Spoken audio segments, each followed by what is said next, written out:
happens in the morning. Of course, many things happen to many people in the morning, but this is what happens when Sam wakes up. It's still dark in the window and still in the room since Layla has left for work, like the neighbors upstairs all gone to work to be together with others, leaving Sam to wake alone and walk past the window, by the piano, over to the bathroom. Its cool floor cools his feet, covering the same steps from bed to sink under the mirror, where still in the dark he rubs his sometimes sore hands before washing them and wetting his cheeks and chin and stubble, and with his hands a little sore, but only a little, he puts on some shaving cream, picks up his razor blade, and starts shaving. In the yellow light he's flicked on, a slightly yellow light that flickers at first above the mirror that reflects him. Well, what else can a mirror do but reflect? And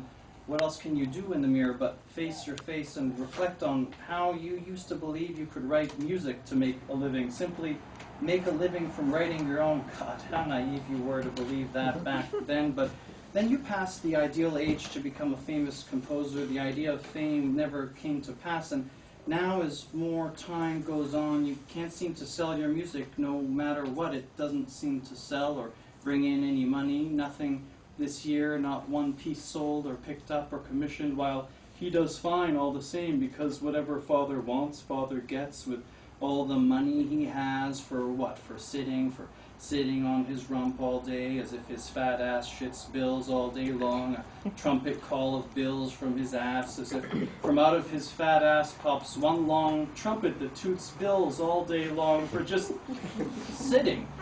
Since he just sits on his ass all day like me, I guess a little like me. So what if I also sit when I work? I really work. I don't just sit and get fat. If anything, I'm getting even thinner. Really, I work when I sit at the piano. Well, okay, I write when I sit at the piano. Okay, sometimes I write when I sit, and sometimes I just sit and think at the piano when my hands are too sore to play and compose. So I just hold them and rub them and don't write anything down, or sometimes I write down just one note. That's it, one stroke on the page. That's it, stroke smoothly, he said. Make your skin smooth as a baby, he said. And you're still my baby, he said. My only, he said. Ever since your mother, you know, he said, but stopped and then said, stroke as smoothly as you can. That's it, the smoother your strokes, the smoother the shave. That's it, only one note, one note, one note. But then maybe one note is all it takes. Why not like Cage? One note to be like John Cage. Or Riley, repetitive like Terry Riley. What a bore. Why not bore me to death like Cage or Riley? Why is Terry Riley so repetitive a bore like Reich?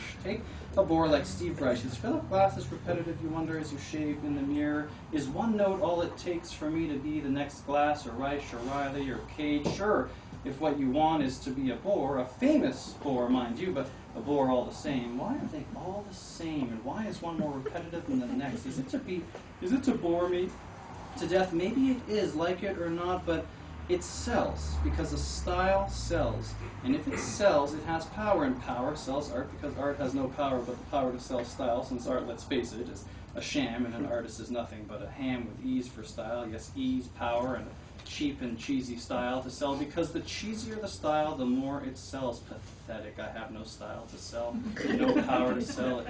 All I have is my pathetic music. At least you make something, Layla says, playing with my hair, and she's got a point.